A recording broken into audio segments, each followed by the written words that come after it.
Hello दोस्तों, my name is Rohit Yadav. आज मैं आपको यहाँ पे आरएनसी मूवर्स जो कि आज न्यू बैच स्टार्ट हो रहा है, ठीक है, इसके बारे में क्या कहते हैं पूरा फुल डिटेल आपसे डिस्कस करेंगे और यहाँ पे आपको क्वेश्चंस भी कराएंगे, ठीक है। तो ये हमारा क्या कहते हैं यूपीएसआई और रेलवे ग्रुप डी का एक नया बैच है, ठीक है। आप लोग इसको क्या कहते हैं लाइक करिए, सब्सक्राइब करिए और शेयर भी करिएगा, ठीक है। आज हम लेसन फर्स्ट बात करेंगे नंबर सिस्टम के बारे में। नंबर सिस्टम होता क्या है पूरा डिटेल डिस्कस करेंगे और जो हमारे इम्पोर्टेंट क्वेश्चंस होते हैं जो कि यूपीएसआई में बहुत ही बार पूछे गए हुए क्वेश्चन हैं और जो बार बार एग्ज़ाम में हर किसी भी कॉम्पिटिटिव एग्ज़ाम में बार बार पूछे जाते हैं, उनके बारे में डिस्कस करेंगे। चलिए, सबसे पहले हम बात करते हैं नंबर सिस्टम की। नंबर सिस्टम जैसा कि आप जानते हैं कि नंबर सिस्टम्स में अगर देखेंगे तो हमारा आता है कॉम्प्लेक्स नंबर, ठीक। और कॉम्प्लेक्स नंबर जो होता है हमारा उसमें रियल नंबर मतलब कि कोई भी रियल नंबर और ये हमारा होता है कोई इमेजिनरी नंबर, ठीक। रियल नंबर और इमेजिनरी नंबर दोनों को आपस में ज्वाइन करते हैं तब हमारा बनता है कॉम्प्लेक्स नंबर, ठीक है। रियल नंबर्स में कहा जाए तो रियल नंबर्स में हमारे जितने ऑल नंबर्स जितने सारे नंबर होते हैं वो जो है हमारे डेसिमल हो, ठीक, या नॉन डेसिमल हो, सभी आ जाते हैं। इमेजिनरी मतलब नाम से ही पता चल रहा है हमको, काल्पनिक मतलब ऐसी संख्याएं जिनको हम तो सॉल्व नहीं कर सकते हैं। जैसे कि कहा जाए रूट के अंदर -7, तो देखिए अगर यहाँ पे क्या कहते हैं ये क्या है एक इमेजिनरी नंबर है, क्योंकि यहाँ पे हमको पता है कि रूट के अंदर माइनस में वैल्यू नहीं होती है, ठीक है। तो अगर माइनस में वैल्यू आ जाती है तो इसको भी हम सॉल्व कर सकते हैं, लेकिन इसको बेसिकली इमेजिनरी नंबर माना जाता है। और हमारा आता है फिर उसके बाद रेशनल नंबर, ठीक है, फिर आता है इर्रेशनल नंबर और ये है हमारा इंटीजर, फिर होल, फिर नेचुरल नंबर, ठीक है। फिर आगे हम लोग देखते हैं तो यहाँ पे नंबर सिस्टम का पूरा यहाँ तक तो क्लियर है। अब नेचुरल नंबर्स में भी हमारे नंबर्स आते हैं, जैसे हो गया ऑड नंबर। ऑड नंबर्स वे नंबर्स होते हैं जो कि हमारे 2 से डिविजिबल नहीं होते हैं, और इवन नंबर जो 2 से हमारे डिविजिबल हो जाते हैं उनको इवन नंबर कहा जाता है, ठीक। और प्राइम नंबर है एक हमारे पास यहाँ पे, कंपोजिट नंबर है एक, को प्राइम नंबर है और ट्विन प्राइम नंबर है। को प्राइम नंबर जिसका जो एचसीएफ होता है, एचसीएफ वो कितना होना चाहिए, एक, एचसीएफ 1 होना चाहिए, उसको हम लोग क्या बोलते हैं को प्राइम नंबर बोलते हैं। फॉर एग्जांपल कहा जाए तो हमारे पास जैसे 7 और 11 का अगर हम एचसीएफ निकालना चाहेंगे तो 7 का भी 7 × 1 लिख सकते हैं और 11 का भी 11 × 1 लिख सकते हैं, तो दोनों का जो एचसीएफ होगा वो एक ही होगा, ठीक है। अब इसके बाद देखते हैं यहाँ पे हमारे पास एक नंबर है ये इवन वाला, इवन बता दी, जैसे 2, 4, 6, 8 ये सब हमारे क्या है इवन नंबर हैं। ऑड नंबर में कौन कौन से आते हैं, जैसे 1, 3, 5 ये सारे नंबर, 7 ये सारे हमारे नंबर किस में आते हैं, हमारे ऑड नंबर में आते हैं जो 2 से डिविजिबल ना हो, ठीक है। अब देखिए, चलिए आगे बढ़ते हैं हम लोग। अब देखिए यहाँ पे नेचुरल नंबर्स को डिफ़ाइन किया है। नेचुरल नंबर्स में जो होता है हमारा 1 2 3 4 5 6 7 8 होता है। होल नंबर्स में 0 1 2 3 4 होता है। इंटीजर्स में 1 2 3 4 और यहाँ पे इधर निगेटिव होता है, ठीक है। फ्रैक्शंस जो हम p/q के फॉर्म में लिखते हैं उनको बेसिकली कहा जाता है। और इरेशनल नंबर जो p/q के रूप में हम डिनोट कर सकें और q does not equal to 0 और q का मान 0 नहीं होना चाहिए। और इरेशनल नंबर्स वे नंबर्स होते हैं जिनको हम p/q के फॉर्म्स में नहीं लिख सकते हैं, ठीक है, वो हमारा होता है क्या इरेशनल नंबर। रियल नंबर्स में सारे नंबर आ जाते हैं। इमेजिनरी नंबर जैसे हमने बता ही दिया है कि इसके अंतर्गत हमारे पास रूट के अंदर -2 -5 या 3 आयोटा ये सारे आते हैं। प्राइम नंबर्स कहा जाए हमारे पास 2, 3 जो प्राइम नंबर ऐसे नंबर्स होते हैं जो कि खुद से कटते हैं, जैसे कि अगर 1 हो गया 1 से कटे और इटसेल्फ स्वयं से कटे, इटसेल्फ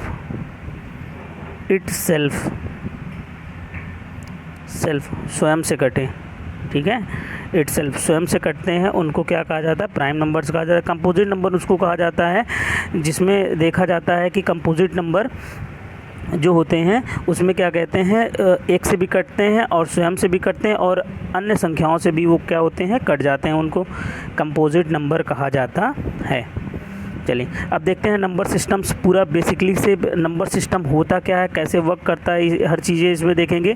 तो देखिए नंबर सिस्टम बाहर वाला भाग हमारा नंबर सिस्टम, तो ये जितने भी सारे नंबर हैं हमारे ये नंबर सिस्टम के अंतर्गत आते रहते हैं। नंबर सिस्टम में देखा जाए सबसे पहला आता है हमारा रियल नंबर। रियल नंबर्स में दो होते हैं, एक होता है हमारे पास एक जो नंबर होता है हमारा, एक नंबर होता है ये रेशनल और दूसरा होता है इर्रेशनल। और रेशनल में आता है इंटीजर, होल और नेचुरल। और हमने नेचुरल को भी डिस्क्राइब कर दिया है पीछे की वीडियो में। और ये क्या कहते हैं, इंटीजर हो गया हमारे पास, होल, ये सब किस में आते हैं, रेशनल में आते हैं। और इर्रेशनल हमारे पास होता है जो कि नंबर सिस्टम में देखा जाए तो ये रियल नंबर के अंतर्गत आता है। ठीक है, चलिए अब हम आते हैं कुछ फार्मूले पे। ठीक है, अब फार्मूले पे बात करते हैं कि क्वेश्चन कैसे आता है हमारे पास। अब फार्मूला देखेंगे, बिना फार्मूले के क्वेश्चन को सॉल्व करना भी थोड़ा मुश्किल रहता है। देखिए जैसे x इंटू एक्स और ये क्या a बार बार गया है तो यहाँ पे x पावर a हो जाएगा। ठीक है, अगर बेस सेम है तो जो पावर्स होती है आपस में ऐड हो जाएंगी। अगर अपॉन में है तो आपस में पावर जो होती है वो सब्सट्रैक्ट हो जाती हैं। अगर 1/a की पावर n है तो ये क्या हो जाता है a की पावर माइनस n। और अगर पावर के ऊपर अगर कोई एक पावर और लगी है तो ये दोनों आपस में क्या हो जाती है, मल्टीप्लाई हो जाती है। ठीक, अगर बेस सेम है, नीचे अगर देखो x लिखा है तो मतलब बेस सेम है, तो बेस सेम है तो ऊपर की जो पावर होती हैं वो इक्वल हो जाती है। हमारा फार्मूला कहता है अगर बेस सेम है तो पावर्स को इक्वल कर लिया जाता है। ठीक, अगर इस side power x power y है तो y को हम उस साइड भेजना चाहें तो x बराबर क्या लिख सकते हैं, a की पावर 1/y ये लिख सकते हैं। ठीक, और या फिर इसको हम क्या कहते हैं, रूट के अंदर भी लिख सकते हैं। ठीक है, चलिए अब हम आते हैं अपने पहले क्वेश्चन पे। ये हमारा फर्स्ट क्वेश्चन है। ठीक, पहले क्वेश्चन पे इसको हम देखते हैं। देखिए यहाँ पे x की वैल्यू फाइंड करनी है तो पहले देखिए पावर को हम क्या करेंगे, सेम करेंगे। तो ये देखो 3 की पावर पहले क्या लिखा है, 3 की पावर x प्लस 8 लिखा है यहाँ पे, बराबर ये 3 की पावर क्या लिख सकते हैं, 3 त्रिक 9 त्रिक 27। तो 3 की पावर 3 है और यहाँ पे ब्रैकेट में 2x प्लस 1 है। ठीक, पावर सेम है। ठीक, पावर सेम है तो इसको क्या कर सकते हैं, इक्वल कर सकते हैं। तो यहाँ पे क्या हो जाएगा, x प्लस 8 हो जाएगा। इक्वल क्या लिख सकते हैं हम लोग, ये अंदर मल्टीप्लाई करते हैं, 3 2 जा 6, x प्लस 3 1 जा 3, 3 1 जा 3। अब क्या करेंगे, x को उस साइड करेंगे, क्या हो जाएगा 5x बराबर, और 3 को इस साइड लेके आएंगे तो यहाँ पे 8 में से 3 घटाएंगे, कितना बचेगा 5। अब 5 से 5 कट गया, x बराबर कितना आ गया 1, और जो कि हमारा ऑप्शन नंबर कौन सा है 4। चलिए नेक्स्ट क्वेश्चन पढ़ते हैं। देखिए इसी टाइप का ये भी क्वेश्चन है लेकिन यहाँ पे a की पावर m इंटू a की। चलिए नेक्स्ट क्वेश्चन पे हम लोग बढ़ते हैं। यहाँ पे देखिए, यहाँ पे ये पहले ये अगर इस साइड में अगर हम देखेंगे यहाँ पे कितना लिखा है, यहाँ पे 3 है तो इसका मतलब इस साइड में 3 की पावर बनाना है। ये कितना होता है, 3 की पावर 7 होता है। यहाँ पे रूट हटाएंगे तो ये 3 की पावर n/2 हो जाएगा। इक्वल अगर यहाँ देखेंगे 3 की पावर कितना है 7। ठीक, और अगर यहाँ पे बेस सेम है तो पावर्स आपस में क्या हो जाएंगी, इक्वल। तो n/2 बराबर 7 और n बराबर कितना हो जाएगा 7 दूना 14। तो ये ऑप्शन नंबर क्या है हमारा 2 है। यहाँ पे देखिए एक ये बहुत ही क्या कहते हैं इंपॉर्टेंट क्वेश्चन है कि बार बार क्या कहते हैं रेलवे के एग्ज़ाम में, यूपीएसआई के एग्ज़ाम में हमेशा पूछा जाता है। ठीक है, तो इसका सबसे शॉर्ट तरीका है, अगर इसका हम लोग फैक्टर ऐसा बना लें, ऐसा फैक्टर बनाना है, 2 ऐसे फैक्टर बनाना है कि जैसे कि 9 8 जा 72, 9 8 72। ठीक है, और ऐसे मल्टीप्लाई करने पे 72 आना चाहिए और इन दोनों को माइनस करें तो हमें हमेशा कितना आना चाहिए, 1 आना चाहिए। हमेशा कितना आना चाहिए, इसमें हमेशा 1 आना चाहिए।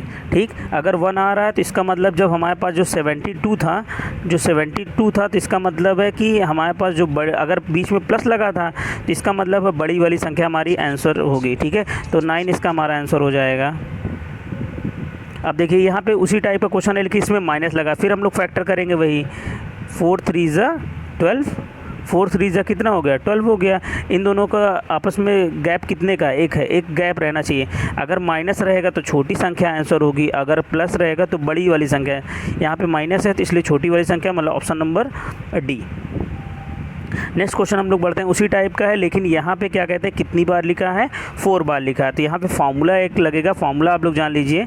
यहाँ पे ये जैसे जो 3 3 लिखा है इसको हम a मान के चलते हैं। a की पावर जो होती है यहाँ 2 की पावर n और 2 की पावर n -1, ये फार्मूला हमारा लगता है इसमें। ठीक। तो यहाँ पे क्या कहते हैं 3 है तो 3, और यहाँ पे 2 की पावर यहाँ पे कितनी बार लिखा है 4 बार, तो यहाँ 4 लिख देंगे, और यहाँ पे 2 की पावर 4 माइनस 1, तो 2 दूना 4 दूना 8 दूना 16 हो जाएगा हमारे पास। तो यहाँ पे 3 की पावर यहाँ पे 16, और यहाँ पे ऊपर 16 में से घटा दें कितना बचेगा 15। तो ऑप्शन नंबर कौन सा हो जाएगा, डी हो जाएगा इसमें का। ठीक, चलिए हम आगे बढ़ते हैं। देखिए इस टाइप का क्वेश्चन है, बहुत लोगों को प्रॉब्लम्स होती है कि इस क्वेश्चन को हम लोग फास्ट जल्दी से कैसे कर सकते हैं। तो यहाँ पे हमेशा याद रखिए कि ये जो 3 होता है हमारे पास, तो ये 3 को लेके समझना है, और यहाँ पे एक लाइन खींच लेना है, और जो हमारे पास यहाँ पे इस साइड का है ये पूरा, ये ऊपर लिखना है 4 × 5 × 6। फिर ये नीचे क्या कहते हैं, यहाँ पे जो रूट लगा हुआ है, यहाँ पे इस तरफ जो रूट के पास में लिखा है 9 × 5 × 4, ये 5 से 5 कट गया, 4 से 4 कट गया। यहाँ पे काटेंगे 3 से, तो 3 दूना 6, 3 त्रिक का 9, तो हमारे पास 3 की पावर क्या हो जाएगा 2/3। ठीक है, तो यहाँ पे ऑप्शन नंबर हमारा बी होगा, यहाँ पे ऑप्शन कुछ मिस्टेकिंग है। ठीक है, तो 3 की पावर हम लोग क्या कहते हैं 2/3 इसको लिख लेंगे। ठीक, चलिए नेक्स्ट क्वेश्चन देखिए, ये भी बहुत ही अच्छा क्वेश्चन है। देखिए ये भी कई बार एग्जाम में पूछा गया है। देखिए इस टाइप का क्वेश्चन आपको लगाने में बहुत ही प्रॉब्लम होगी कि ए और बी और सी का मान हम लोग कैसे निकालें। ठीक है, तो यहाँ पे आपस में रिलेशन बनाना रहता है, तो इन दोनों के बीच में रिलेशन बनाए तो 7 × 11 बराबर कितना हो जाएगा 77। ठीक है, 77 हो जाएगा। तो यहाँ पे पावर, यहाँ पे देखेंगे ये कितना है, यहाँ पे 1 है, यहाँ भी 1 है, और यहाँ भी 1 है। तो यहाँ पे हम इससे कंपेयर इसको कराएंगे, और लिखेंगे कैसे इसको 1/a प्लस 1/b बराबर 1/c। ठीक है, हमको c की वैल्यू चाहिए, तो हम लोग क्या करेंगे यहाँ पे एलसीएम ले लेंगे। ए बी एलसीएम हो गया, और a प्लस b बराबर 1/c हो जाएगा। तो अगर हमको c की वैल्यू चाहिए तो ऑप्शन क्या हो जाएगा, ये पलट जाएगा AB/a प्लस b। तो ऑप्शन नंबर अगर देखेंगे तो ये ऑप्शन नंबर ए करेक्ट है हमारा। नेक्स्ट क्वेश्चन, अब देखिए यहाँ पे क्या कहते हैं इन दोनों में रिलेशन। अब देखो 5 4 जा अगर 100 नहीं होता है। ठीक है, तो इसको बनाने के लिए हमको क्या करना पड़ेगा, 5 की पावर 2 लिखनी पड़ेगी। 50 25 चौकत 100 होता है, तो रिलेशन बनाएंगे तो यहाँ पे 2 × 4 बराबर 100। देखो ये रिलेशन बन गया हमारा। अब देखिए यहाँ पे इन दोनों से हम लोग क्या करेंगे, रिलेशन बनाएंगे, तो ये 2 है, पहले लिखेंगे 2/a, और यहाँ पे प्लस करेंगे, यहाँ पे यहाँ पे पावर 1 है तो 1/b इक्वल टू यहाँ पे 1 है, और यहाँ पे क्या कहते हैं, यहाँ भी अगर देखेंगे तो यहाँ भी हमारे पास पावर 1 ही है, तो 1 आएगा हमारा यहाँ पे। ठीक, हमको यही चीज़ इसमें लाना था कि 2/a प्लस 1/b बराबर 1, तो ऑप्शन नंबर क्या हो जाएगा बी। तो ये हमारे पास इसका आंसर हो गया। ठीक, नेक्स्ट क्वेश्चन देखते हैं। ये देखिए डेसिमल देख के ही हम घबरा जाते हैं कि क्वेश्चन लगाएंगे कैसे, एग्जाम में तो और हालत ख़राब हो जाती है। तो इसमें देखिए हम पहले क्या करेंगे 3.7, ये x, अगर यहाँ पे हम इसको लिख सकते हैं 10 की पावर 4 लिख सकते हैं, कोई दिक्कत नहीं है 10,000 को। ठीक, और यहाँ पे लगा x, तो ये इस साइड में जाएगा, तो 3.7 इक्वल टू 10 की पावर 4/x हो जाएगा। ठीक, ऐसे सेम टू सेम ऐसे जो सेकंड इक्वेशन दिया गया है यहाँ पे 0.037, इसको सॉल्व करेंगे तो इसको भी क्या करेंगे हम, यहाँ पे देखेंगे तो 10 की पावर 4/y बन जाएगा। ठीक, तो यहाँ पे देखिए डेसिमल से डेसिमल को हटाएंगे तो यहाँ पे कितनी संख्याएं हैं, यहाँ पे हमारे पास हैं 3 संख्याएं। इधर साइड देखेंगे तो एक संख्या बच रही है डेसिमल के, तो दोनों आपस 37 कट गया, लेकिन हमारे पास बचेगा कितना, देखिए अब यहाँ पे हमारे पास इस साइड में 10 की पावर बचेगा 2। ठीक, और यहाँ पे ये इस ऊपर ले जाएंगे इसको, तो यहाँ पे 10 की पावर क्या हो जाएगा 4/x माइनस 4/y। ठीक, ये बेस सेम है तो आपस में क्या हो जाएगा, इक्वल हो जाएगा। ठीक, आपस में इक्वल हो जाएगा, तो यहाँ पे क्या कहते हैं 1/x माइनस 1/y की वैल्यू चाहिए, तो 4 इन दोनों में से कॉमन ले लेंगे, ये पावर सेम ही है, तो यहाँ जाएगा तो 2/4, और काटेंगे 2/4 को काटेंगे कितना आ जाएगा 1/2, 1/2 हो जाएगा हमारा, जो कि इस क्वेश्चन का आंसर है हमारा। ठीक, ठीक है, आगे क्वेश्चन बढ़ते हैं। ये भी एक इंटरेस्टेड क्वेश्चन है कि अगर m plus n m n बराबर 32 दिया है तो हमको बताना इसका आंसर क्या होगा। ठीक है, तो यहाँ पे हमको ज़्यादा घबराने की कोई ज़रूरत नहीं है। इसमें भी इस इक्वेशन में क्या करना है, इधर भी 1 जोड़ देना है +1, और यहाँ पे m प्लस n और प्लस mn बराबर 32 प्लस 1। तो ये क्या होता है, ये यही पूरा फार्मूला है इसका। अगर इन दोनों को आपस में मल्टीप्लाई करेंगे तो यही संख्या आएगी। तो 32 1 33, ये हो जाएगा हमारा इसका answer. Thank you for watching my video आपको कैसा लगा कमेंट करके बताइएगा। पहला वीडियो था, थोड़ा बहुत गलतियां हो भी सकती हैं। ठीक है, तो पहले वीडियो था, अभी हम लोगों ने इसको स्टार्ट किया है। ये फर्स्ट वीडियो था मैथ्स का। और भी अच्छे क्या कहते हैं क्वेश्चन आपके सामने लेके आएंगे। ठीक है, और भी इंटरेस्टेड क्वेश्चंस रहेंगे जिनको आप सॉल्व करके अच्छा लगेगा। ये हमारी फ्री क्लासेस हैं, कोई भी पेड किसी प्रकार की क्लासेस नहीं है। इसमें आपको UPSI और रेलवे से रिलेटेड क्या कहते हैं हर क्लास आपको दी जाएगी। Thank you.